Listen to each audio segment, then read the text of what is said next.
no tenemos mucho tiempo, voy a intentar ser breve, pero si me permiten, como ya todos mis compañeros han hablado, si me permiten hacer algunas puntualizaciones, me gustaría hacerlas porque creo que es conveniente matizar algunas de las cuestiones que se han planteado. Empezando por el turismo. De una forma muy rapidita. La ley dice que efectivamente no se puede clasificar nuevo suelo turístico, y es que actualmente no se puede clasificar nuevo suelo turístico. La Directriz de Ordenación del Turismo, número 8, si no recuerdo mal, está prohibido. Y además está prohibido por el artículo 12 de la Ley 6/2009, que sigue vigente con la modificación de la 1414, que abrió la posibilidad de clasificar suelos cuando se desclasifica otro suelo o una serie de supuestos que están establecidos en la ley.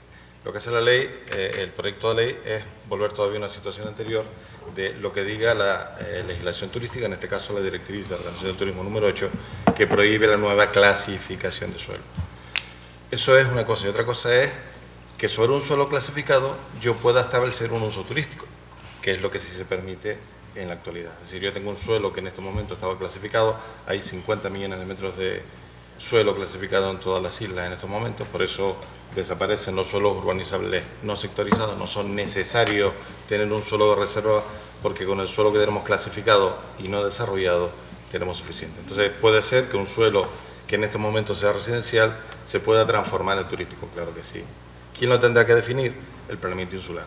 Si el planeamiento insular determina que ese es un suelo turístico, pues ahí podrá haber un suelo turístico. Pero, y a eso va en la línea de lo que señala la norma, ¿eso significa que no hay usos turísticos fuera de las zonas turísticas delimitadas por el peninsular? No. Todos los hoteles de ciudad son usos turísticos. Son turismo de congresos, turismo de actividades culturales o de ciudades de patrimonio. Hay otro sector turístico distinto del que con la zonificación de suelo se intenta reservar. ¿Cuál es la diferencia? Que cuando el planeamiento insular, a partir de la ley de turismo del 95, establece la zonificación, lo que está intentando es establecer una reserva de suelo para ese uso exclusivo. ¿Qué es lo que sucede? Estoy yendo muy rápido, ustedes me perdonarán. Que cuando se zonifica, muchas veces se zonifica, porque así son nuestras zonas turísticas, algunas han salido alrededor de núcleos consolidados tradicionales, no son suelos nuevos transformados. Los nuevos transformados es lo que está alrededor. Entonces, por eso se dice que dentro de las zonas turísticas podrá haber usos residenciales en aquellos suelos que tradicionalmente lo sean, o que por las circunstancias de la transformación que se ha ido produciendo, en este momento son más residenciales que turísticos. Pero en las zonas turísticas, lo que son zonas turísticas, porque son los suelos más importantes para mantener la competitividad del sector, lo que se está planteando es la reserva de ese suelo para ese uso. Lo que no queremos es que venga 10 jeques árabes y compren toda la primera línea de la costa y pongan su edificación residencial allí, por mucho que el jeque deje dinero. Lo que se intenta es que ese suelo, ese uso de ese recurso natural para el uso industrial turístico esté reservado. Igual que reservamos suelos para usos industriales o para usos de ampliación de aeropuertos o para uso de la zona portuaria. Ese es el sentido de la zona turística. Y es diferente del uso turístico fuera de la zona turística. Por eso, en la Ley de Renovación Turística, la 2/2013, se introduce el deber de uso turístico y ha generado una polémica terrible en su artículo 23. ¿Por qué razón? Porque si queremos ser congruentes con la necesidad de preservar los mejores suelos para el uso turístico, para ese uso, lo que habrá que establecer es la obligatoriedad del uso. Y si no se ajusta a alguien a esa obligatoriedad, pues podrá articularse los mecanismos para que se imponga ese uso, igual que cuando se quiere urbanizar un suelo que no era urbano, que era rústico, el propietario del suelo que estaba ahí, si no quiere participar en el proceso urbanizador, se articulan los mecanismos para compensarle y seguir con el proceso urbanizador, porque hay un interés general en la función pública urbanística de desarrollo de ese suelo. Eso sucede con los suelos en las zonas turísticas. A ver si no me dejo nada atrás. Eso, repito, lo que supone es, y eso justifica aunque el tema tenga que ser discutido, el gobierno lo que ha planteado es, no vamos a entrar en la ordenación turística y la legislación turística, sí en algunos criterios que tienen que aparecer en la ley, como este de no nueva clasificación turística, pero lo que sí pretende es que haya un periodo de reflexión. Cuando ha salido todo este tema de las casas vacacionales, se está tergiversando. No se está diciendo que no se tenga derecho a tener usos turísticos en las casas vacacionales, pero lo que no tiene razón de ser es que si el uso de una casa vacacional es optativo del propietario, lo ponga al lado de un suelo en el que le estoy diciendo que hay un deber jurídico con la posibilidad de expropiación o de sustitución del propietario si no lo dedica al uso turístico. Por lo tanto, la zona turística tendría que tener un régimen, otras zonas de uso turístico que no son zonas turísticas podrán tener otro régimen. Evidentemente, en ese cabrá evidentemente las casas vacacionales, igual que en los suelos residenciales dentro de las zonas turísticas. Eso se empezó a ver cuando se estaba tramitando el plan insular de Gran Canaria del año 95. Se empezó a hacer a partir de la ley del 87. Les voy a contar una anécdota muy rápida. En aquel momento hubo un conflicto muy importante entre el Ayuntamiento de Mogán y el Cabildo de Gran Canaria por ver quién tenía que controlar la implantación del fenómeno turístico. Y hubo pues, importantes conflictos institucionales e incluso judiciales. En unas jornadas que se celebraron aquí por esa época, en la sede de Caja Canaria, se organizó un curso que vino organizado, el promotor del curso era Jesús González Pérez, y se trajo a la sala tercera completa de aquel momento del Tribunal Supremo, entre el que estaba Javier Delgado Barrio, que después llegaría a ser el presidente del Tribunal Supremo y del Consejo General del Poder Judicial, y ahora su última etapa fue en el Constitucional.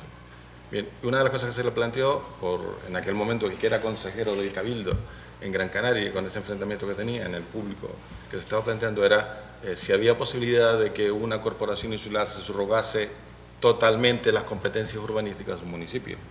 Y Javier Delgado Barrio le dijo, mire usted, eso no es posible. Usted se puede subrogar caso a caso. Cuando hay un incumplimiento, no tramito un plan parcial, me subrogo, pero la totalidad de las competencias no. Pero en Canarias, por el tema que usted me está planteando, le dijo, no deberían tener problema. Si hay algo que es evidentemente supralocal, es el turismo. Si hay algo que tiene un título que obliga a que las administraciones se coordinen y lo hagan desde una óptica supramunicipal, es el turismo. Si ustedes van al avance del plan insular del año 80 y pico, a principios de los 90, plantea la necesidad de una ley turística urgente. La ley turística urgente es la que aparece en el año 95 y entre sus determinaciones aparece la zonificación y la calificación de uso turístico.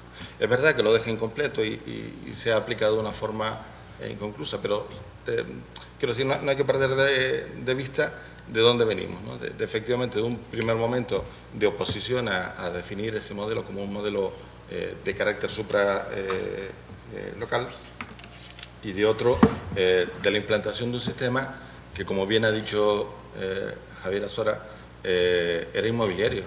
Los primeros productos que se producen de implantación, por lo menos en las islas con más desarrollo turístico en estas épocas de desarrollo, era inmobiliario, era construir. Además, hubo una época en la que empezó con la RIC con una inversión desaforada de crecimiento no atento al mercado, sino a poder invertir en RIC, con lo cual se producía un crecimiento artificial, una demanda artificial de suelo. Bien. Lo que quiero decir es que todo ese proceso, a lo largo del tiempo, pues ha ido generando una serie de problemas que se han ido intentando modular en la legislación. Por eso, cuando se comienza con la ley del territorio, una de las cosas que primero hace la ley del territorio es empezar a establecer algo que teóricamente estaba en la legislación del Estado, que era la proporcionalidad, la racionalidad de las determinaciones de ordenamiento en cuanto a la clasificación, pero lo va acotando y se termina de acotar en la ley de directrices en el 2003. En medio se produce todo un planteamiento muy intenso de debate, que todos ustedes conocen, que era la famosa moratoria turística, que obligó efectivamente a establecer mecanismos para solucionar todo lo que existía. Todo lo que existía era planes totalmente inconexos, con unas clasificaciones del suelo pues de mitad de la isla en cada uno de los sitios que tenían atractivo turístico, conforme a las leyes de centros y planes de iniciativa turística, que fue una normativa que en su momento sacó turismo estatal, saltándose la legislación de suelo del Estado. ¿Por qué? Porque decían, la legislación de suelo obliga a que haya un plan, el plan es muy largo, vamos por la vía rápida, que es legislación turística especial. Y esos son los planes, los centros de iniciativa turística, que obligaron a que efectivamente habían planes del año 73, de todas las fechas que ustedes quieran, que no eran urbanísticos, sino que eran turísticos. Y que se implantaban allí donde había una demanda particular, no una demanda de la administración. Era un particular que decía, tengo este terreno, quiero hacer una inversión, y además propiciada por actuaciones que incluso venían por leyes fiscales de otros países, como por ejemplo Alemania. Alemania tuvo una época en los años 60 de inversión, de facilitar la inversión de los alemanes en el extranjero, que facilitaba pues la compra de terreno y la adquisición de suelo. Todo esto, quiero decir, es la historia que a lo largo del tiempo no debemos olvidar y que va generando todo el proceso.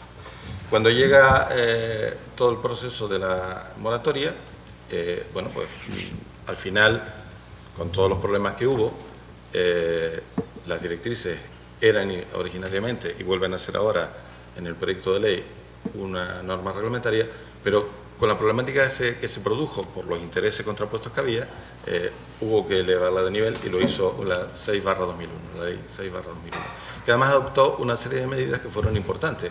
Una de ellas fue decir, todo lo que estuviera clasificado y aprobado el plan parcial antes del año 95, que tuviera uso turístico y que a la entrada en vigor de la ley del turismo no tuviera una serie de condiciones de desarrollo, quedaba automáticamente sin vigencia. Eso que permitió pues, que muchos de los planes turísticos, de esos que se habían clasificado en base a la legislación turística, decayeran, no tuvieran derechos que pudieran limitar la acción de control de ese suelo.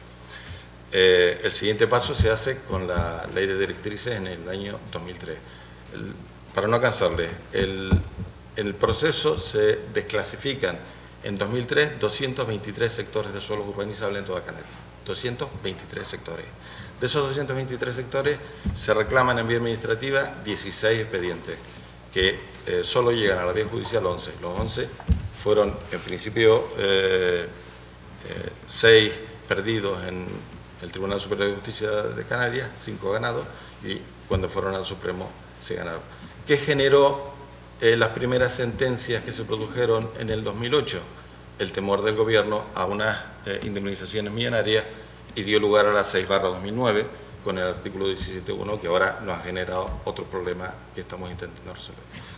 Lo que quiero decir es que los procesos son de acción y reacción, y a lo largo del tiempo se tienen que estudiar las causas y ver las causas cuáles son realmente. Con esto lo que quiero decir es que efectivamente hay que pensar muy bien lo de qué es el fenómeno turístico y cómo lo afrontamos, pero desde el punto de vista de la ordenación del territorio, la intencionalidad que tiene la normativa es buscar la ordenación espacial de ese suelo. Otra cosa es, pues cómo lo plantea, qué tipología, todo eso ya a la ordenación territorial no le afecta, pero lo que es la ubicación espacial de ese suelo, que ese suelo es estratégico para el mantenimiento del nivel de renta y de vida que se ha dado, pues evidentemente habrá que tenerlo en cuenta.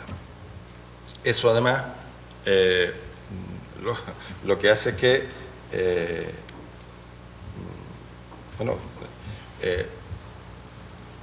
se tenga en cuenta que realmente la superficie ocupada por las zonas turísticas es realmente pequeña. Si van a ver por isla, en Gran Canaria, si no recuerdo mal, cuando estábamos mirando todo este tema, pues ocupaba entre el 4 y el 5% de la superficie, lo que es la zona turística.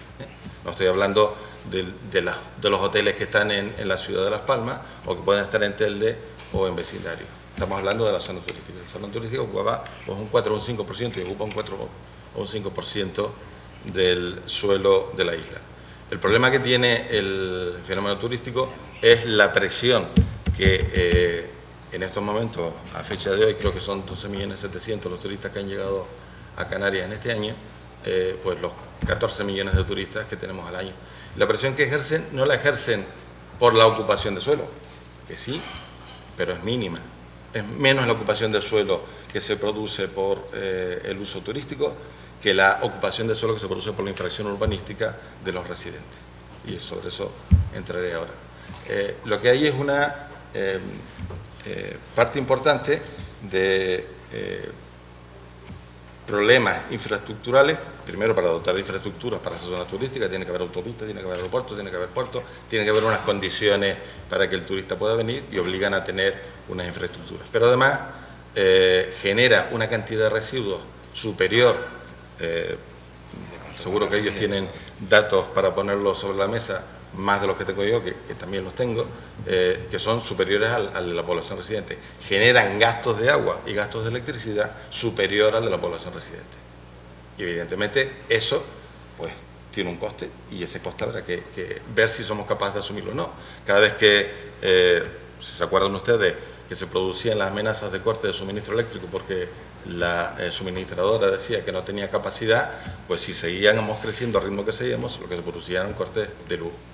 Bueno, pues no había infraestructura suficiente para acoger esa demanda. Por lo tanto, cuando estamos hablando de crecimiento, no estamos hablando solo de crecimiento suelo, sino de crecimiento de una serie de infraestructuras que tienen que ser tenidas en consideración. Voy a saltar del turismo todavía podemos hablar mucho más del turismo, pero es que si no nos da tiempo y me estoy pasando en el tema, pero es que me parece importante resaltarlo. El suelo rústico. Hombre, son varias las cosas que se pueden plantear. O sea, yo creo que desde la primera ley de suelo rústico, en el año 87, hay un interés claro por parte del legislador canario en preservar el suelo rústico para los usos propios del suelo rústico. Desde la ley del 87. Todas las leyes posteriores lo han hecho y todas las leyes posteriores lo han venido intentando realizar. Yo no comparto con mi tocayo que haya solo un artículo en la ley del texto refundido. Algunos de los artículos que están en la vigente ley están en la ley del texto refundido. Quiero decir, ¿cuáles son los problemas del suelo rústico? Muy rápidamente. La ley del suelo rústico del año 87 estableció, uno de los criterios que estableció fue la necesidad de preservar el suelo, de poner en valor el suelo rústico. No era un suelo no residual como era en el Estado, era un suelo que tenía un valor propio y que se le reconoce como tal. Era el suelo rústico en Canarias. En el resto del país era suelo no urbanizable.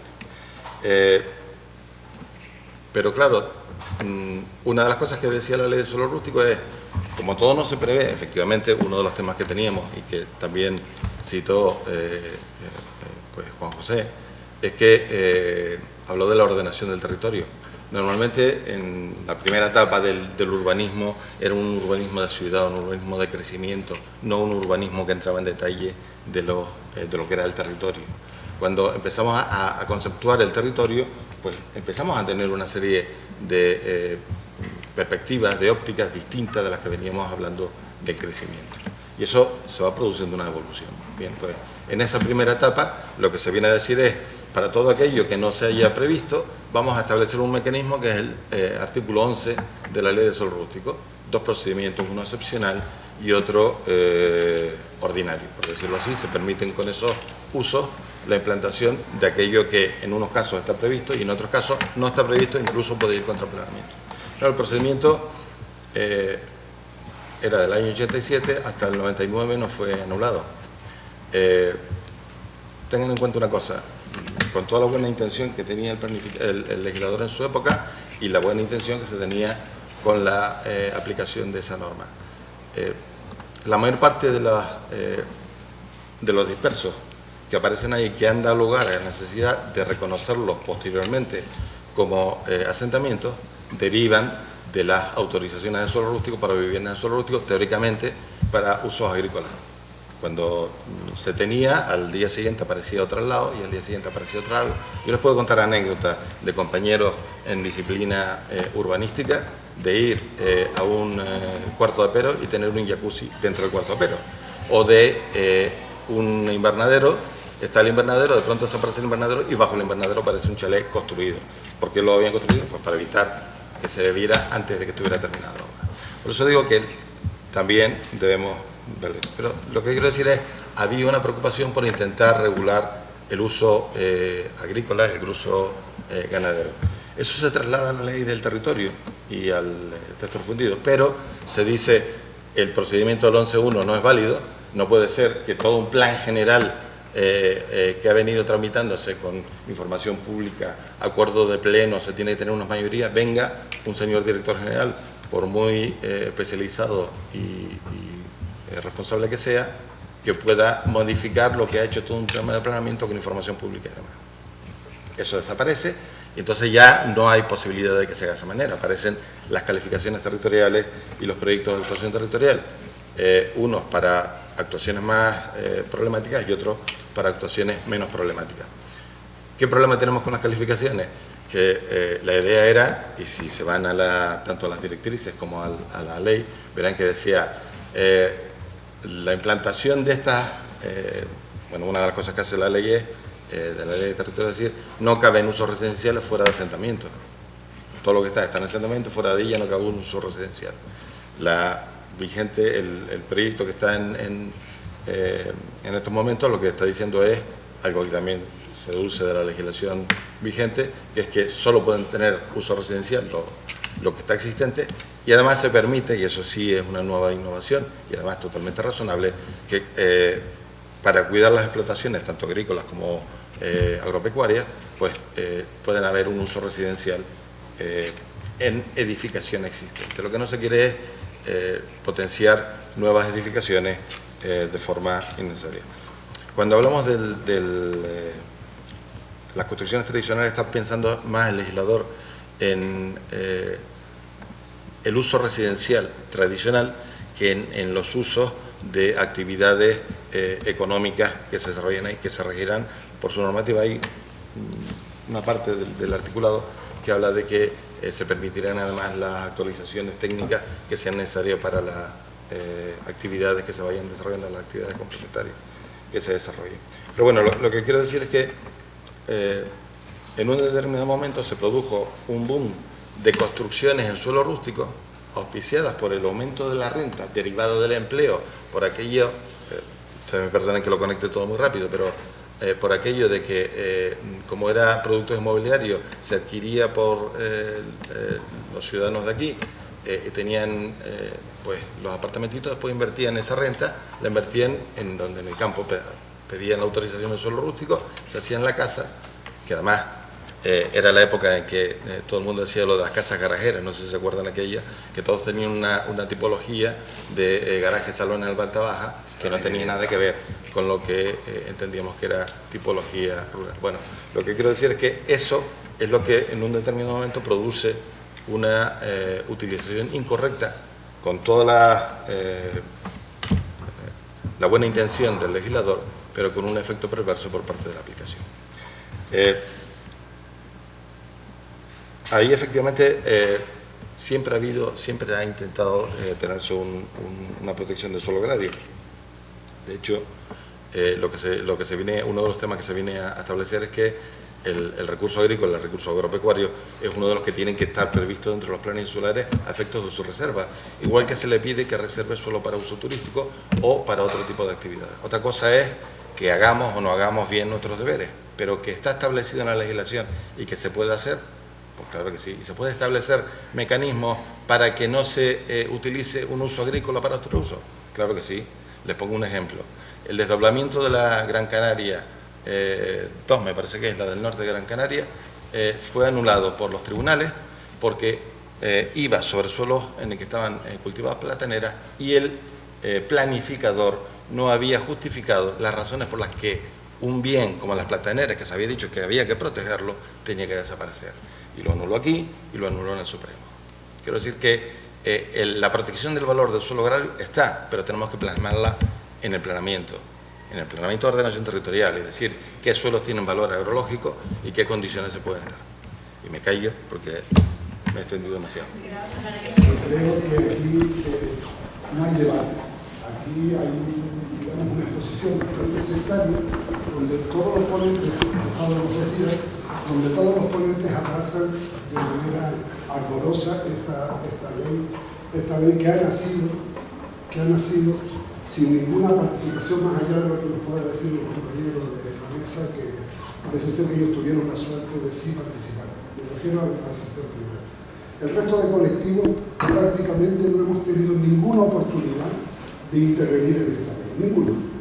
Más allá de algunos arquitectos afines a Coalición Canaria y al gobierno que lo sustenta, y con un exiguo periodo de 15 días para unas supuestas alegaciones que de manera muy generosa ampliaron a otros 15 días. En el País Vasco, como son así de locos los vascos, pues llevan más de 3 años discutiendo sobre cómo articulan la actividad humana en su territorio. Sin embargo, aquí parece ser que lo que se pretendía con esta urgencia es un secuestro expreso del debate. Porque en esa mesa, además de los que están abrazando esta ley, deberían estar también, me parece. Voy a pedir que, como tenemos un poco de tiempo para Sí, reflexiones, por favor, que no saquen el tema, pues la pregunta es súper concreta, porque no, nos quedamos sin nada, y después las cuestiones que quedan de la Fundación, ya personalmente me las quieren transmitir y yo encantado. No, pero creo que es importante porque... Nada más, también tiene que ir... Sí, pero creo que era pertinente dejar claro que hay disidentes como, por ejemplo, Carmelo Padrón, que es catedrático de Derecho Urbanístico, Faustino García Márquez, que es redactor de las directivas europeas, de las directrices, Federico Aguilera Clín, que es Premio Nacional de Economía, o Fernando Aguilera, de la Fundación César Manrique, que no comulgan para nada ni con el articulado de la ley ni con la intencionalidad. Eso creo que deberíamos dejarlo claro, y creo que la Fundación, si quiere ser justa en este debate, en esta exposición, debería invitar, digamos, a la parte disidente para que hagan también una exposición tan exhaustiva como lo están haciendo aquí, simplemente. Y entrando un poco, yo no soy experto, como evidentemente no está esa parte de un nivel que se puede abandonar con la gente que está en la mesa. Yo sí que he leído algunas cosas y que sí me gustaría, porque de las sombras aquí no se ha hablado ninguna. De las sombras que esconde esta ley no se ha hablado ninguna. Todo se ha hablado de claroscuro, de eufemismo, donde que dejan soterrados verdaderas barbaridades, como por ejemplo secuestrar el principio de legalidad liquidando la comarca. Le vendrá bien a la gente que la comarca ha echado atrás planes generales, como La Laguna o como en Santa Cruz. Y eso aquí nadie ha dicho ni una palabra, ni una frase, ni una frase. Solamente han hablado de las bondades que encierra esto, que si el agricultor ahora puede hacer el murito que antes no lo podía hacer. Creo que han soslayado el verdadero problema de lo que subyace en esta ley del suelo, que desde nuestro punto de vista, desde mi punto de vista, es poner a disposición de aquellos empresarios que tengan dinero ocupar cualquier parte, cualquier tipo de suelo. Cualquier tipo de suelo. Eso por un lado, por el control de legalidad, los proyectos de interés insular, los proyectos de interés autonómico. Se ha encargado la planificación. Ahora van a haber 88 reinos de taifa legislando y planeando como les dé la gana. Planeando como les da la gana. Es más, han pasado de proyectos bifásicos donde había otra, donde el control de esa legalidad estaba separado a un proyecto monofásico, donde el mismo que hace el proyecto va a dar lo va a legalizar. En definitiva, quiero poner de manifiesto estas diferencias con respecto a todas las ponentes, porque ninguno de ellos ha planteado cuestiones de este tipo, ninguno. Y creo que es una deuda que tienen con la gente a la que yo pertenezco, que se llama la Plataforma Canarias por un Territorio Sostenible, que estamos intentando combatir lo que a nuestro juicio nos parece el mayor desafuero jurídico que se ha producido en esta tierra. La siguiente, quiero decir, como lo que usted plantea es opinión, pues no entramos en eso, ¿no? Habían solamente, si me permites, Juanjo, simplemente una cosita como ponente, y me imagino que hablaré en nombre de los otros ponentes. A nosotros nos han pedido que hablemos sobre unos temas concretos. no sobre el tema de la desaparición de la CODMAC, sino sobre los efectos sobre, en mi caso, sobre en qué cambia la ley, la ordenación, la manera de cómo se regula el turismo, en qué el tema medioambiental. Quiero decir con esto, no sé, yo no soy afín a Coalición Canaria ni tal, pero lo digo porque, por insinuar. Es decir, hemos hablado aquí, cada uno de los que nos hemos podido, que sería bueno que se hubieran otras opiniones, bien. Y de lo que ha dado tiempo. Y de lo que ha dado tiempo, en efecto. Sí, yo solo voy a intentar ser muy breve también. Ya en la jornada de ayer y en la de hoy también Javier lo puso de manifiesto sobre los posibles riesgos de no tener bien regulado los proyectos de interés insular o regional, los proyectos estratégicos. Mi pregunta es si hay alguna voluntad de realmente incidir un poquito más en eso. Simplemente comentarles, o sea, tuve la oportunidad de participar en un equipo de un proyecto de cooperación en Marruecos. Marruecos tiene una ascendencia francesa en sus leyes y ellos tienen un procedimiento que es el que ellos denominan el procedimiento de derogación, precisamente porque deroga las condiciones establecidas en el planeamiento para implantar lo que ellos denominan, o con la misma filosofía que se plantea aquí, de los proyectos de interés estratégico.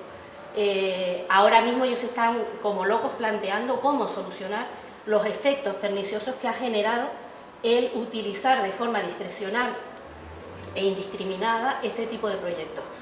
Ese riesgo, si efectivamente no se regula y se establece, como decía Javier, de forma transparente, queda de manifiesto aquí, con la salvedad de que Marruecos a lo mejor es un territorio que por espacio se lo puede permitir, pero desde luego Canarias no.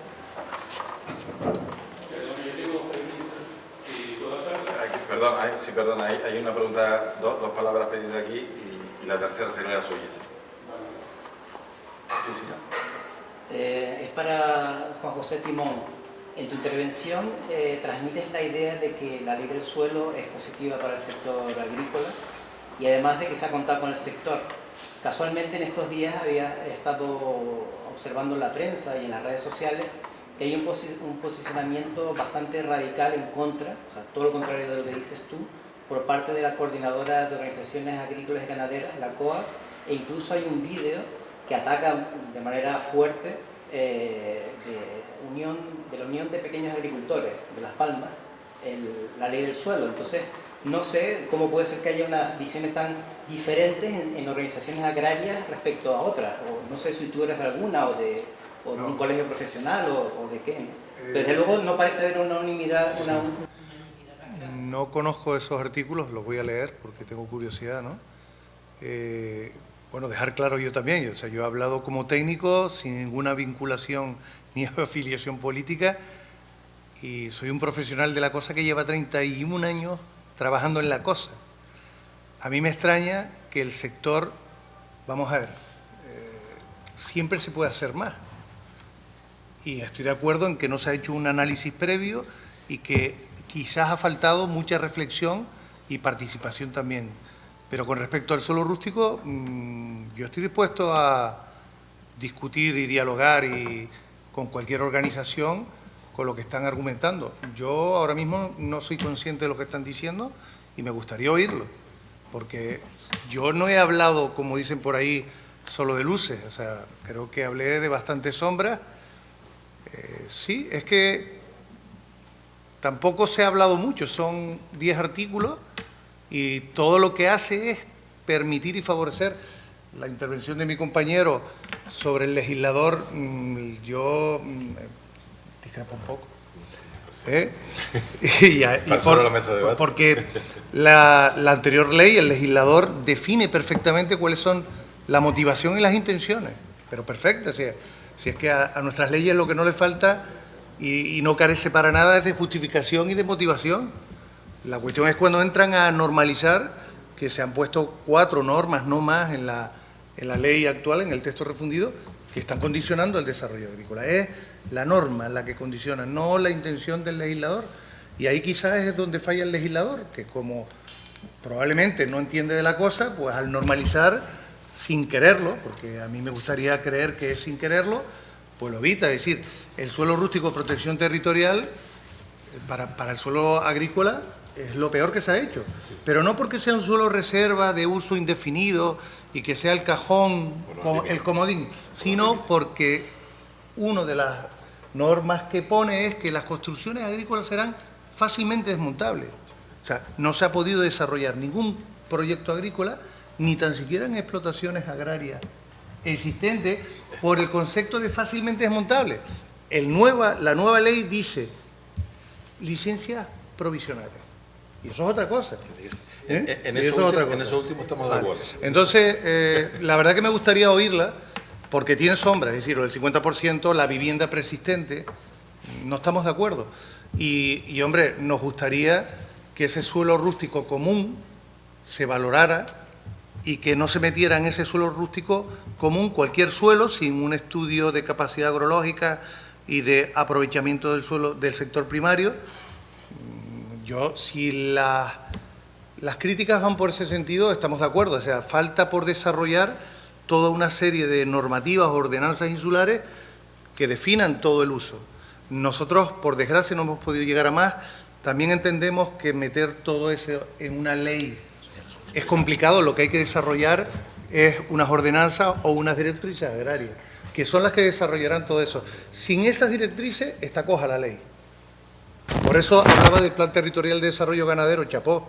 Nosotros, yo personalmente, preparé, ahora en la revisión del PIOF de Fuerteventura, un minuto, preparamos unas directrices a modo de ordenanzas que iban a mandatar al plan general, muy generales, de uso precisamente para evitar estas cosas. Sí, perdón. Quedan 5 minutos y hay dos palabras pedidas. Si no les importa ser breve, pues se lo agradecería. No, a esta señora y el último a usted. Una reflexión primera, es decir, yo sí he visto luces y sombras a lo largo de las dos sesiones de ayer y hoy, y de hecho una reflexión personal que hago es que he hecho en falta que esta planificación, que esta ley, este proyecto de ley del suelo, no se haya hecho con un objetivo estratégico para Canarias, sino creo que se ha hecho con un objetivo de medir las presiones que hay sobre Canarias. La dejo ahí como reflexión. Y luego las presiones que existen, tanto por el ámbito turístico, el ámbito rural, todo lo que es acompañado de la economía, los modelos económicos, ¿no? Y me parece que los modelos económicos hay que pensarlos y luego plasmarlos en una ley, no al revés. Reflexión que quizás no aporte nada al debate. Y luego dos preguntas muy sencillas. Me gustaría saber la opinión de los tres ponentes, si puede ser el minuto y medio, sobre la amplitud de conceptos, es decir, indeterminado de algunos conceptos y el desarrollo por parte de los 88 municipios, las 7 islas, de las ordenanzas y de esa planificación. Es decir, a mí me preocupa mucho la disparidad de criterios limítrofes entre municipios. Me parece que el que no haya una ordenación o una como había antes o una coordinación clara va a suscitar que lo que se dé en un municipio no se dé en el otro, y a mí me preocupa de forma, quizá es lo que a mí personalmente más me preocupa. Y además creo que se lo he oído a todos los ponentes como con una preocupación que todos la tenemos por ahí. Y algo muy concreto, a José Timón le quería preguntar qué opina exactamente de la liberalización que yo creo que se hace en el suelo rústico por parte del tema del asentamiento residencial, el hecho de que se pueda consolidar el asentamiento residencial. Yo puedo estar de acuerdo en la importancia de dejar desarrollar el suelo rústico como actividad económica, pero me preocupa mucho que sigamos castigando el suelo rústico de actividad pseudo-residencial, por así decirlo. Muchísimas gracias. Les ruego que retengan las preguntas para hacer la última intervención y después contestamos todos juntos, si les parece. Por favor. Bueno, mis preguntas son sencillas. ¿Dónde comienza y dónde termina el suelo turístico? Y la otra pregunta, cuando cuenta que solamente un 4% aproximado es de la zona que cubre el turismo, con los hoteles, etc., no cuenta usted con las autopistas, con los coches, la contaminación de 14 millones de turistas. Creo que no lo cuenta cuando dice no solamente un 4%, ¿acaso las autopistas eran necesarias? Esa es la capacidad de carga que hablaba mi compañero, pero no la ocupación de suelo. ¿Las autopistas eran necesarias todas estas si no hubieran turismo? ¿A usted no iría al sur? ¿Usted no iría al sur? No teníamos carretera. No tendría carretera. Puede contestar. Empezamos por lo que ha dicho Alicia. En mi opinión, muy rapidito. Yo lo que creo que debería hacerse y que no hace la ley, y que sería el tema, es establecer como lo que el texto refundido y sigue manteniendo la ley eran las normas técnicas. Es decir, que hay una serie de conceptos que hay que definir claritos y realmente los planes municipales tampoco son tan complicados, ¿eh? Tampoco es tan complicado hacer un plan municipal. Yo no tengo demasiado miedo a que en el planeamiento municipal, tengan en cuenta que lo que ha generado mucha polémica es el tema de los proyectos que están al margen del planeamiento. El planeamiento municipal, que lo hagan los ayuntamientos o que lo aprueben, tampoco me preocupa tanto. Si estuviera regulado exactamente, tengan en cuenta el urbanizable, prácticamente no se puede clasificar con esta ley, va a ser muy difícil clasificar urbanizable, sí. Con lo cual me parece bien, o sea, que los municipios se dediquen a lo que es importante realmente, lo que es competencia, debería ser la competencia municipal, que es la ordenación de los urbanos. Y el rústico prácticamente va a estar regulado seguramente en cuestiones generales a nivel insular. Entonces tampoco me preocupa mucho. Dicho de otra cosa, yo he sido miembro de la ponencia técnica durante 20 y tantos años, ¿vale? Es decir, algo sé, no tanto como Juanjo, pero algo sé de cómo funciona la CODMAC. Que se diga que durante estos años en Canarias la CODMAC ha sido garantía de coordinación o de crear una política de gobierno, a mí personalmente, y lo conozco bien, me parece un chiste. No digo que esto vaya a ser mejor, no lo sé, puede que no, pero yo creo que a lo mejor lo que sí que tendría que centrarse la CODMAC, y no lo ha hecho, y hay bastante gente, entre ellos Juanjo, que han hecho ese esfuerzo durante años, es tratar de crear unos criterios que seguramente se asumirán con ningún problema, pero a mí no me preocupa especialmente eso. De todas maneras, el problema es que la ley no lo ha hecho, yo creo, o sea, sigue pendiente, o sea, hasta dónde tienen que llegar los planes generales, habría que definir un poquito más. Y en cuanto a lo de dónde comienza y acaba el uso turístico, yo creo que efectivamente el problema es que el turismo no se ha planificado nunca, y lo ha dicho hace un momento Juan José, o sea, ¿cuál es la capacidad de acoger? Seguramente no, es obvio que la hemos superado de lejos, por lo menos en Tenerife, en otras islas también, ¿no? Por lo menos en las 4 principales. ¿Qué se puede hacer con eso? Bueno, ese es el debate que yo creo que hay que hacer. O sea, yo creo que ese es el debate, nos hemos encontrado, ya cuando se empieza a ordenar en Canarias el uso turístico, es en el 95, cuando prácticamente del 95 aquí, en lo que es ocupación de suelo, prácticamente no se ha avanzado casi nada, no se ha, muy poquito. Y cuando ya tenías un producto turístico totalmente consolidado de naturaleza inmobiliaria, con un montón de problemas. Es decir, hemos empezado a reflexionar sobre un problema cuando ya estaba el problema. Es como demasiado tarde, tampoco es tan fácil coger y decir, ahora, ¿qué haces si te están viniendo 5 millones y pico de turistas al año? Es decir, por supuesto que ese debate no se ha hecho y se ha ido un poco escapando, poco a poco. ¿Dónde acaba y empieza el turismo? En toda la isla. Tenerife, toda la isla en estos momentos es turística. Aunque la infraestructura alojativa, el hotel, es bastante menos del 4%, ¿eh? O sea, en Tenerife por lo menos el suelo urbano es el 4,5%, con lo cual el turístico es mucho menos. Pero eso tiene una potencia tremenda, efectivamente. Pero bueno, ese es el debate que un poco yo reclamo, tal, que la ley realmente no aporta gran cosa en eso, y lo dice. Yo hablando con el redactor me decía, no, es que el tema turístico se remite a la legislación, a las directrices y a la legislación. Bueno, pues parece que ahora va a haber que debatir eso, vamos a ver si es verdad. Sí, si me permiten, me voy a disculpar con mis compañeros de la mesa y con ustedes, porque es que si no, no llego al vuelo, y la verdad es que da para seguir debatiendo mucho tiempo más, ¿no? Muchas gracias.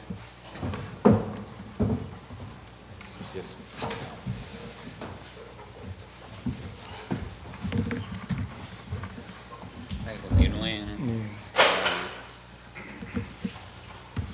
Bueno, el tema de las competencias a la hora de esa dispersión de competencias que va a haber y por lo tanto esa disparidad de criterios, pues bueno, ya lo valoraremos en su justo momento, ¿no? Ahora indudablemente introduce dudas respecto a los temas medioambientales, pues hombre, la centralidad que aportaba la CODMA, bueno, tampoco era garantía de que hubiese unos criterios comunes, pero sí eran más fáciles alcanzarlos, ¿no? Quizás no lo hicimos porque tampoco el órgano ambiental, la CODMA como órgano ambiental, pues tenía muchísimas disfuncionalidades, pero era más fácil hacerlo en un ámbito autonómico, esa unidad de criterios, que ahora cuando el órgano ambiental van a ser el propio ayuntamiento, ¿no? Y máxime sabiendo muchas veces que los ayuntamientos, pues para el tema de evaluación ambiental, pues les coge un poco sin tener ese cuerpo de técnicos preparados para unos procedimientos, como vimos ayer, que van a ser muy precisos y complicados de llevar. Pero bueno, la ley del suelo hay que entenderla que es una decisión que se toma, es una decisión política, no técnica, que lleva que todo el paquete de la aprobación del plan recaiga en los ayuntamientos y eso arrastra también a la evaluación ambiental. Yo sé que ha habido un debate intentando de alguna manera preservar que la CONMA continuase siendo el órgano ambiental, pero bueno, al final todo va en un paquete y todo va a los ayuntamientos. Bueno, genera dudas. Pero bueno, habrá que valorar eso en su debido momento. Ahora yo comparto las dudas y bueno, no nos queda otra cosa que esperar a ver cómo se va desarrollando esto. Bueno, yo creo que tengo que darte una opinión y una respuesta, ¿no? Yo me sumo a la opinión de Rafael, ¿no? Yo tengo mis dudas, por supuesto, con la CONMAC y también con la calificación territorial. Y yo les aseguro que yo sueño con la calificación territorial. Aquí está una antigua consejera que me conoce. Yo he discutido muchísimo con los técnicos de calificación territorial precisamente por las ambigüedades y la falta de definición y concreción que hay en un montón de normativa que afecta al suelo rústico, un montón de ellas. Desde las distancias, las volumetrías, los usos, las dotaciones, un montón de ellas. A mí me conocen hasta las cucarachas del edificio del Cabildo y la mitad de ellas no les gusto, porque he sido crítico, Y por eso digo que la nueva ley, para mí, es un avance importantísimo para el sector primario. Con respecto a la vivienda en suelo rústico, yo por mí no dejaba ninguna más, evidentemente. O sea, soy un defensor del suelo rústico del agrícola. Yo quitaba los asentamientos agrarios, porque de hecho ninguno, corrígeme, creo que se ha calificado ningún suelo en Tenerife ni en ningún sitio. En Anaga, sí, es verdad, en Anaga, perdona. Y el suelo, hombre, me consuela... Porque nos lo colaron, Mónica. Me consuela que por lo menos en el asentamiento rural se establecen más limitaciones a la hora de limitar. Antes era todo lo que lindaba a una vía pública faltaba con servicios esenciales, etcétera, etcétera, y la actualización y la redacción del plan general lo que iba haciendo era consolidando todas aquellas edificaciones que estaban fuera, eran ilegales y fuera de ordenación, las va metiendo en ordenación. Es decir, yo creo que Canarias tiene ya suficiente suelo, asentamiento rural, que no es asentamiento rural, es una urbanización en el medio rural, porque el concepto, los que entendemos, los que conocemos de la cosa, el asentamiento rural no es eso. Eso es un suelo residencial extensivo en el suelo rústico, en el suelo agrícola, ¿no? Entonces yo personalmente es que no pondría más, ¿no? Rellenar zonas, igual que las urbanas, las tramas urbanas, porque hay zonas agrícolas que han quedado desvinculadas y desconectadas y limitadas por suelo agrícola, lo hemos visto, lo que llaman, ustedes lo llaman colmatar islas, ¿no? ¿Cómo lo llaman? Es que no están así. O sea, yo creo que hay un poco de hipocresía en todo esto, ¿eh? O sea, asentamientos rurales, lo que hacen los planes es reconocer lo que hay. Los planes no crean los asentamientos rurales. Están ahí las casas. Por eso digo, segundo, el problema no es de planeamiento, el problema es de disciplina, exacto, simplemente. Hablamos de la vigilancia y la sanción. Y tercero, el real problema con la agricultura, por supuesto, yo que conozco cómo se hacen las calificaciones y todo eso, evidentemente son un engorro y son horribles y todo esto, pero donde está el problema es en los fraudes, es que todo el mundo quiere hacerse una casa en rústico, todo el mundo quiere vivir en rústico en Tenerife y quiere tener su casita en rústico, y la hace, y pasan los años y ahí está hecha, y ahí está. Yo tengo una casa en Tacoronte, en la medianía, y todo mi alrededor, todas las suertes que hay en todo el están totalmente abandonadas. O sea que, en fin, dan ganas de decir, bueno, y eso está absolutamente... Y tú miras desde ahí, desde la altura del lomo de Barranco Las Lajas, miras hacia abajo y se ve absolutamente todo lleno de casas, todo lleno de casas. Entonces, eso no es un problema de planeamiento, es un problema de que se han ido construyendo desde tiempos inmemoriales, como dice Juan José, con el tema del artículo 11 de la Ley de Suelo Rústico anterior, pero muchas veces sin nada, simplemente con lo que llamaban en algunos municipios la licencia verbal del alcalde, y se han ido fabricando, y pasa el tiempo, como es lógico. Yo la que he comprado la he fabricado yo, que conste, me la compré ya hecha, o sea que ya estaba ahí. Y ahí se quedan, y además es razonable que se queden, ¿qué vas a hacer? O sea que también me parece que en calificaciones territoriales, todos lo saben, o sea, se tramitan piscinas como estanques agrarios, cuartos de aperos que son lo de jacuzzi. O sea, todo esto es toda una mentira, es toda una mentira. Realmente, si el problema del rústico, si fuera el agrario, se resolvería relativamente fácil. El problema es que la excusa del agrario es para hacer viviendas. Por eso yo soy defensor de la calificación territorial y la he padecido. Lo que pasa es que hay que darle un enfoque, otro enfoque diferente, que sea más ágil, que cumpla los plazos que dicen, por supuesto, y que no entre al detalle, porque todavía yo creo que se sigue pensando que es un instrumento de ordenación y no una autorización administrativa previa, No, donde se haga... El Cabildo no piensa eso. La gente del Cabildo no piensa eso, al contrario. Pero bueno. Yo te estoy diciendo que la padezco muchísimo y puedo escribir un libro sobre anécdotas, y aún así, y creo que hay testigos aquí, yo defendí que se mantuviese. Yo la defendí, pero con otro concepto, o sea, que haga una supervisión y un control de los ayuntamientos, porque hay ayuntamientos y hay ayuntamientos, y no por no tener oficina técnica, que se pueden crear oficinas técnicas insulares, dependientes del Cabildo, de apoyo a los ayuntamientos que no tengan. A mí me dan miedo hasta los que tienen. ¿Por qué? Porque hay muchos intereses, pseudoproyectos, que si no funciona la vigilancia y sanción, menos cuando pase a tener competencia municipal pura y dura. Yo por eso sigo pensando que la calificación territorial sí, pero de otra manera. O sea, es un vía crucis. Es desesperante, es desesperante. O cambiamos y normalizamos y todos sabemos cuáles son las reglas del juego y en qué intervalo de interpretación nos movemos, o no podemos seguir con el concepto actual de calificación territorial.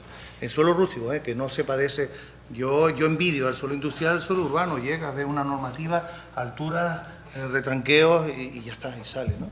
O sea, yo te puedo contar anécdotas de una finca, de una explotación ganadera en el mejor suelo de la isla, suelo agrícola, ganadero tipo industrial, donde se permite la máxima volumetría, no hay limitación, que obtuvo la declaración detallada de impacto ambiental, después de también la calificación territorial.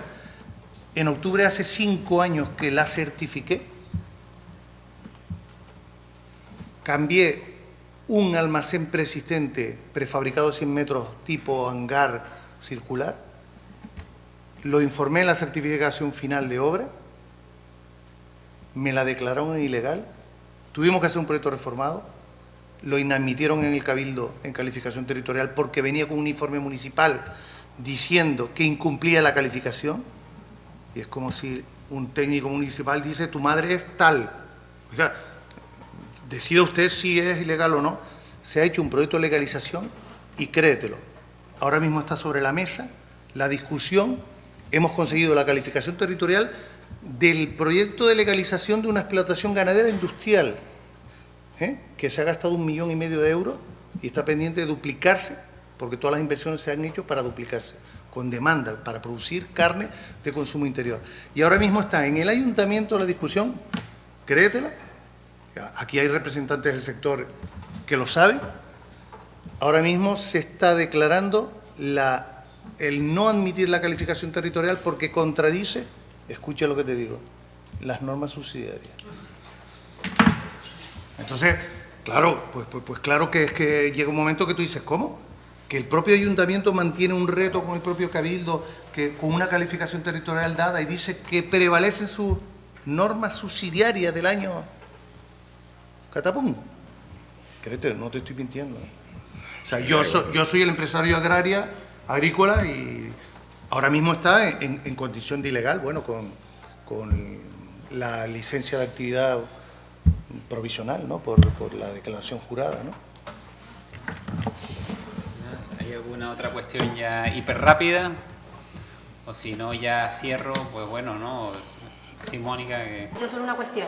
Yo creo que lo que se ha puesto de manifiesto es que todo lo que sea evitar ambigüedad en calificación y en tal, pues será positivo y es el avance de todo esto, pero que yo creo que el principal problema no es de las leyes que hemos tenido, sino un problema de gestión, claro.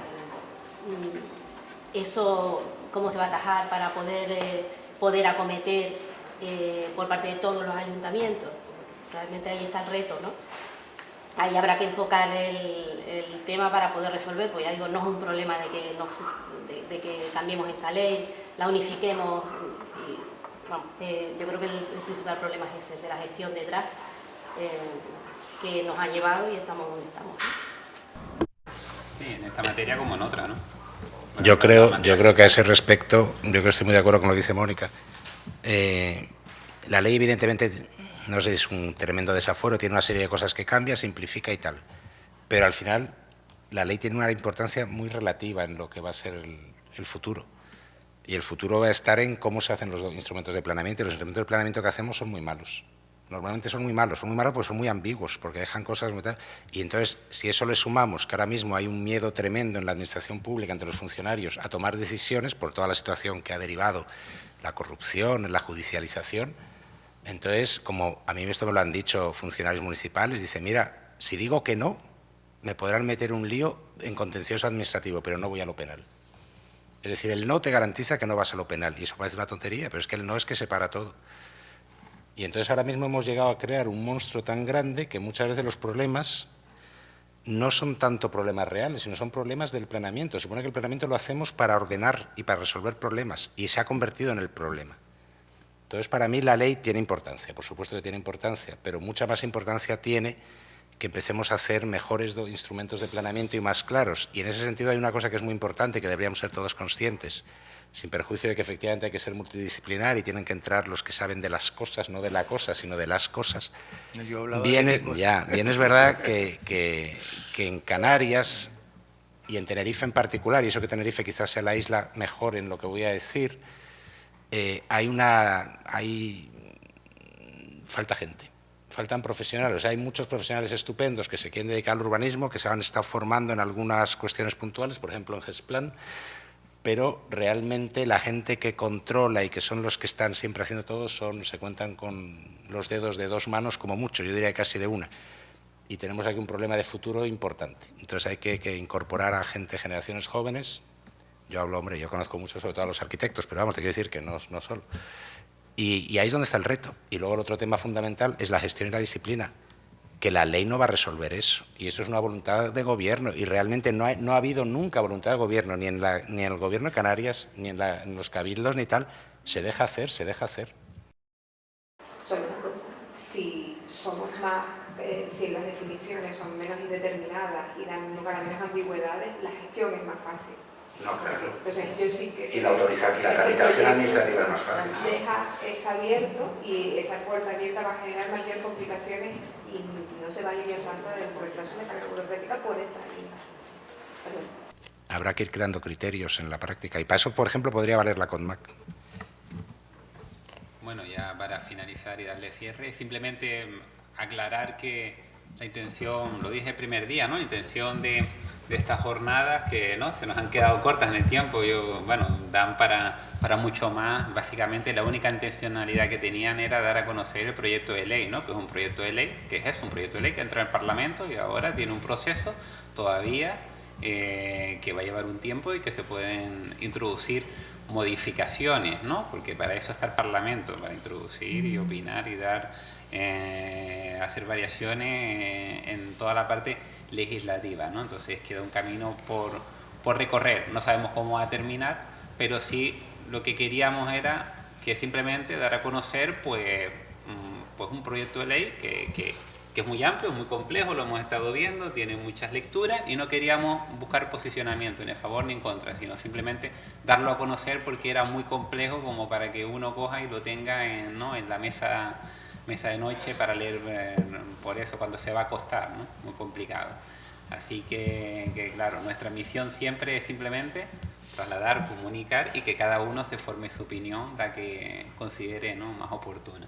Y de nuevo, pues agradecer a los ponentes que se han prestado, ¿no?, gustosamente y que al menos a mí me han ayudado, ¿no?, a tener más conocimiento y eso que he tenido que hacer esfuerzo por la parte profesional de tratar de comprenderla, pero reconozco que es un elemento complejo y agradezco enormemente su esfuerzo.